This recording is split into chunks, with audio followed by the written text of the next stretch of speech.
ছুটির পর আমাদের প্রথম ক্লাসে আমরা লাস্ট ক্লাস থেকে রিভাইজ শুরু করেছি বিএমডব্লিউ বায়োমেডিক্যাল ওয়েস্ট ম্যানেজমেন্টের ব্যাপারে, যেটা গত ভিডিওতে আপনারা দেখেছিলেন। সেই পুনরায় সেটা রিভাইজ শুরু করে আমাদের আজকের টপিক শুরু হয়েছে, যেখানে আমরা সর্বপ্রথম জেনেছি ওয়েস্টের ব্যাপারে, যে কী কী ধরনের ওয়েস্ট আমরা পেয়ে থাকি বিএমডব্লিউর ফলো করার ক্ষেত্রে।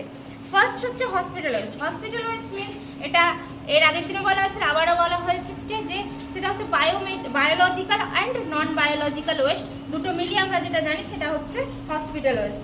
অ্যান্ড সেকেন্ড হচ্ছে মেডিকেল ওয়েস্ট বলতে কি, মেডিকেল ওয়েস্ট হচ্ছে সেই সমস্ত ওয়েস্ট, যে সমস্ত ওয়েস্টগুলো আমরা ছোট ক্লিনিক অথবা কোনো মেডিকেল সেন্টার থেকে পাই, সেটা হচ্ছে মেডিকেল ওয়েস্ট। তারপর হচ্ছে ইনফেকশিয়াস ওয়েস্ট মানে কি, ইনফেকশিয়াস হচ্ছে সেই ধরনের ওয়েস্ট যেগুলো নিজে ইনফেকশন ছড়ায়, সেই ধরনের ওয়েস্টকে ইনফেকশিয়াস ওয়েস্ট বলে।